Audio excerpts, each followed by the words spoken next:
y que, bueno, ya hemos charlado en varias oportunidades con ella sobre estos temas. Lourdes, muy buenas tardes, ¿cómo estás? Alicia Rivas, Miguel Riquelme, te saludamos.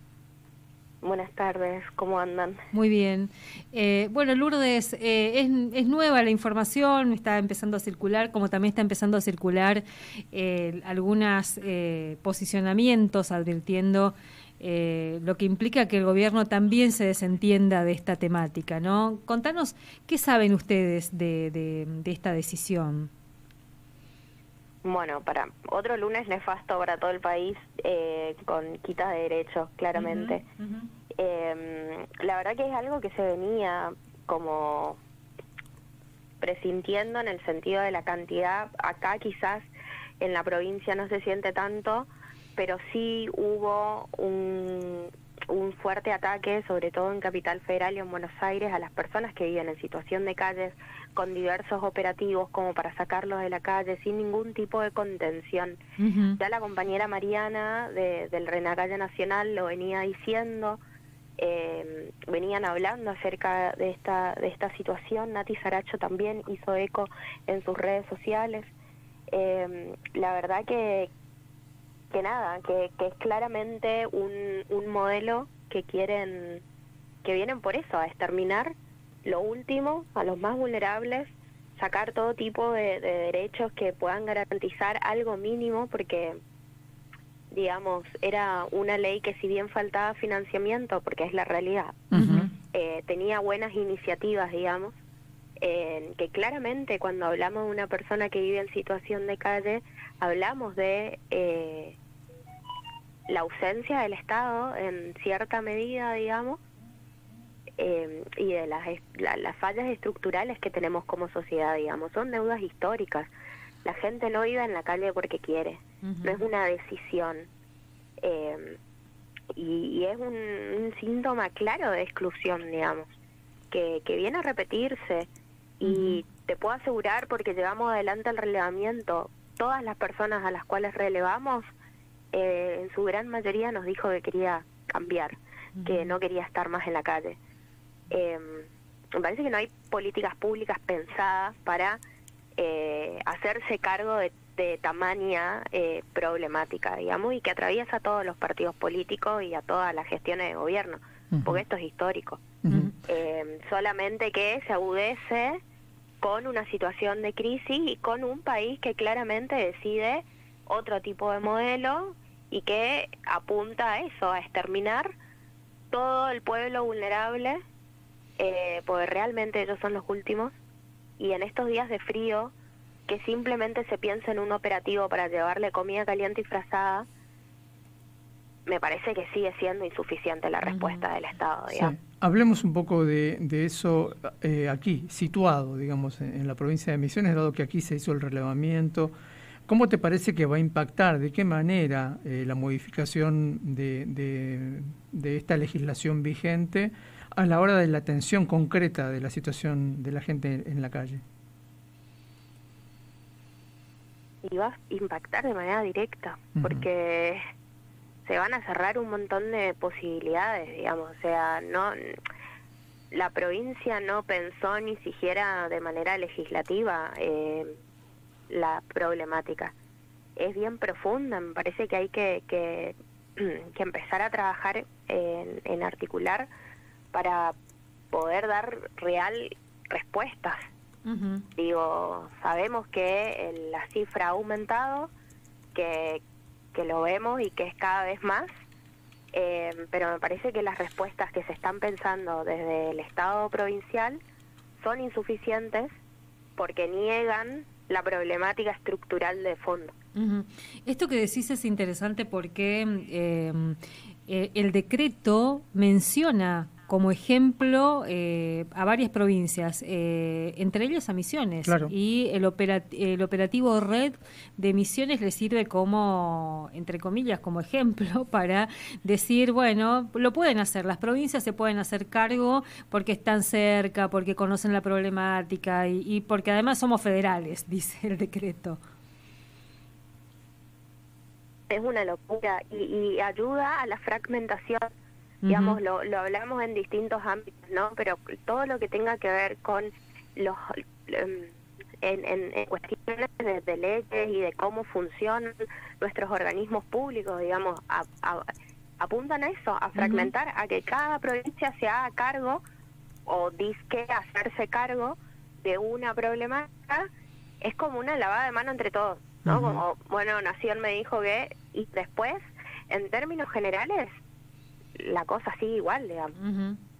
Y se complica mucho más porque en este contexto de verdad se está agudizando mucho la crisis en la calle y se está sintiendo. Digamos, ya lo hemos hablado en charlas anteriores, digamos, sí, con las familias, las brisadas. Ahora se viene el frío.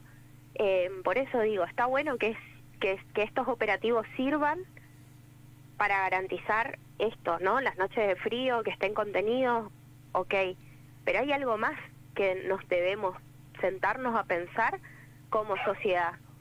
Digamos, no es una cuestión que nos tenemos que hacer cargo de verdad, que está sucediendo y que hay gente que se muere de frío en la calle. Sí.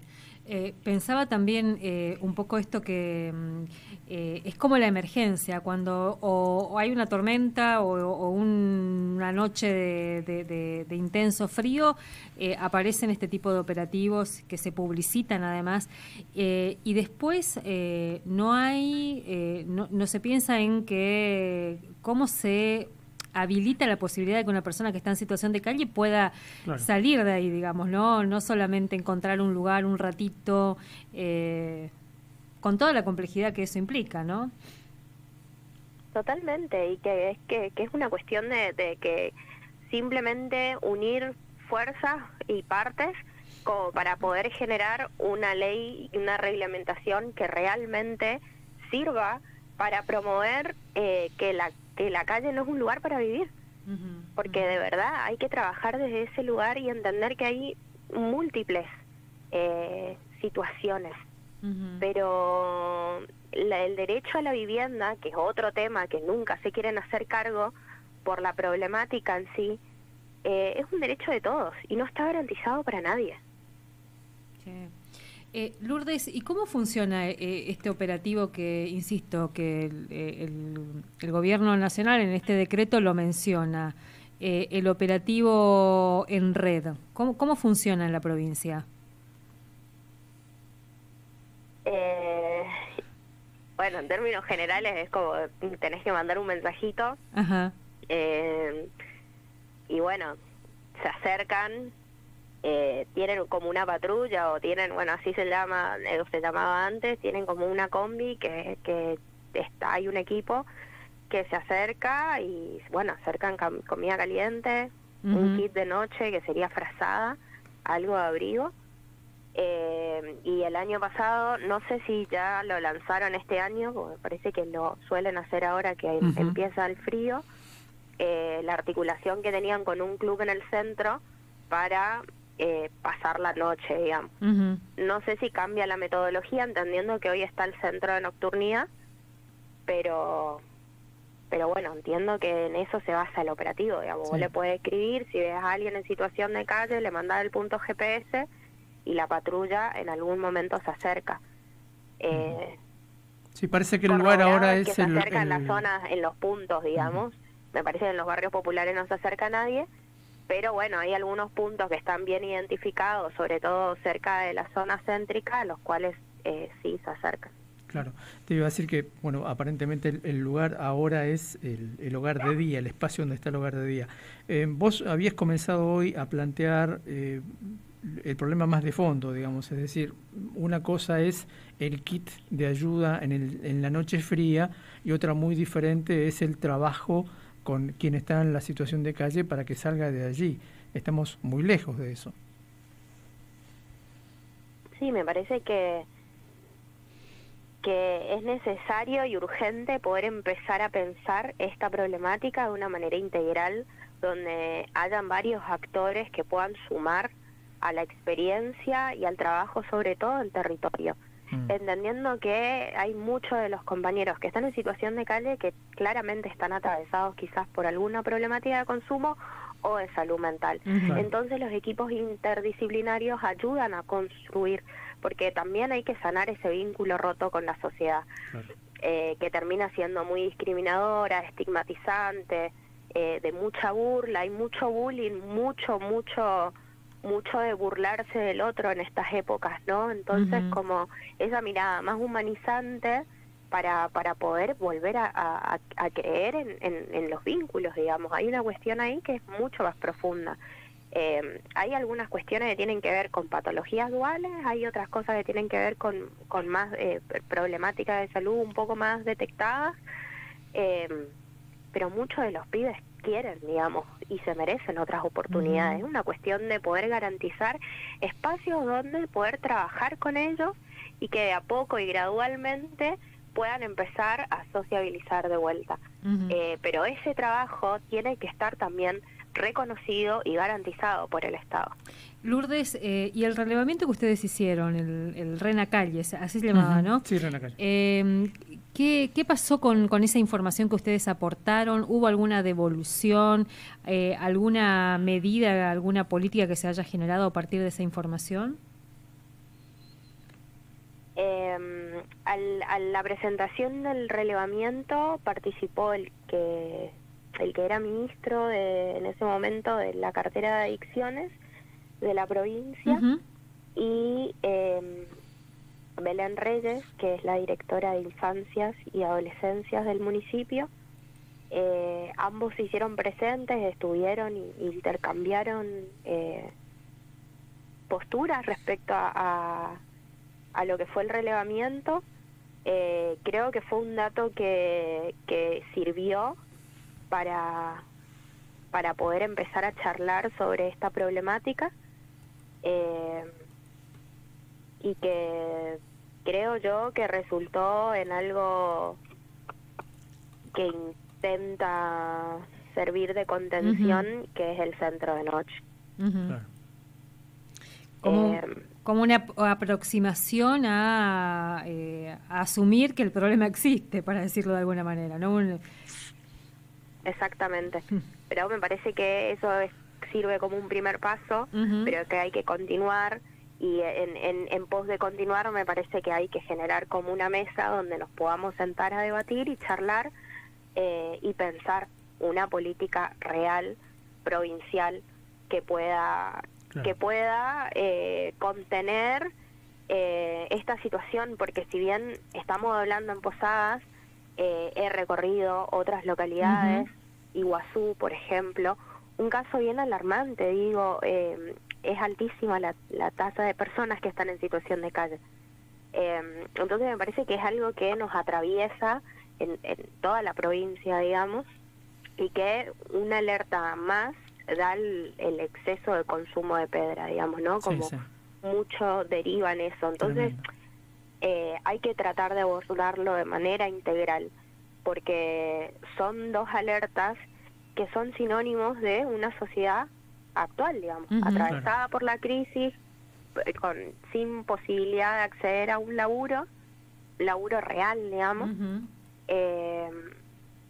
más exclusión. Claro. Y además a eso, perdón, hay que sumarle todas las áreas del Estado que se fueron desmantelando, que podrían, no sé, también servir para un lugar de contención. Porque es un abordaje complejo que se necesita, porque la situación de calle es la etapa terminal de un proceso que requirió de acompañamiento para poder salir desde el principio, ¿no? Y ese es el tema en todo caso. Totalmente. Y cuando hablamos de un acompañamiento, es clave pensar en las organizaciones territoriales, porque son acompañamientos más humanos, digamos. No es lo mismo que venga un trabajador que está en un área y que le toca venir a trabajar con la gente en situación de calle. O sea, es importantísimo pensar el cuerpo que va a trabajar con esa población en la diaria. Claro. Y la porque mente si no de esa es más persona. de lo mismo, ¿no? Sí. Claro. Totalmente. Lourdes, ¿y ustedes están discutiendo algunas alternativas? Porque también esto de pensar parece poco, pero es un montón lo que hay que imaginar, pensar, complejizar, por dónde abordar la temática. ¿Hay algunas propuestas que estén discutiendo? Y la verdad que esto que decís es como, cada vez que hay como reuniones de equipo, sobre todo nosotros que somos Vientos de Libertad, Uh-huh. y por ahí trabajamos en profundidad el acompañamiento con los pibes,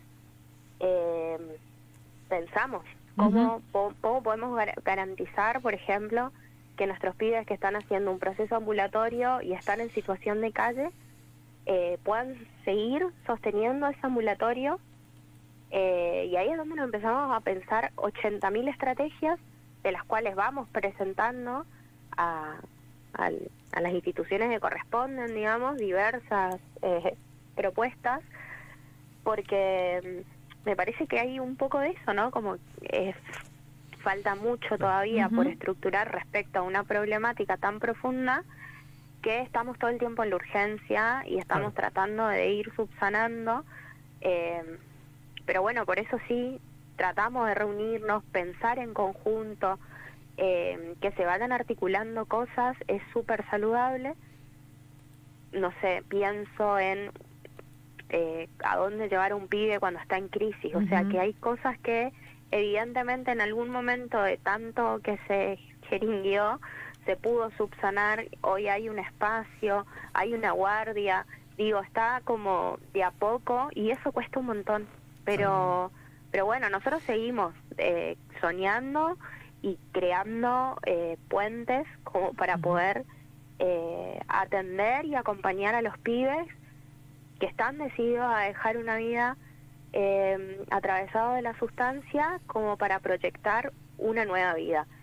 Una nueva vida en un contexto muy difícil, en un contexto que todo el tiempo nos excluye, pero se puede y se trabaja en eso, digamos. Lourdes, bueno, queremos agradecerte este tiempo aquí en la radio de la universidad, y también, bueno, el trabajo, porque es un trabajo realmente muy, muy necesario, y lamentablemente también muy como muy desvalorizado, y con con estas noticias cada vez más complicado. Así que mil gracias. No, gracias a ustedes por siempre llamar. La verdad que sí, que son momentos muy críticos, sobre todo para el sector de la economía popular, pero que bueno, sabemos que nunca lo nuestro fue fácil, digamos, siempre nos tuvimos que organizar y salir a luchar por los derechos, así que nada, creo que mañana nos vamos a encontrar en las calles y va a ser como un alivio poder vernos de vuelta a las caras y abrazarnos en comunidad. Gracias, Lourdes, un abrazo, hasta luego. Abrazo grande, chau chau. Lourdes Benítez, del Movimiento de Trabajadores Excluidos. Ella mencionaba Vientos de Libertad, que es un dispositivo que, entre comillas,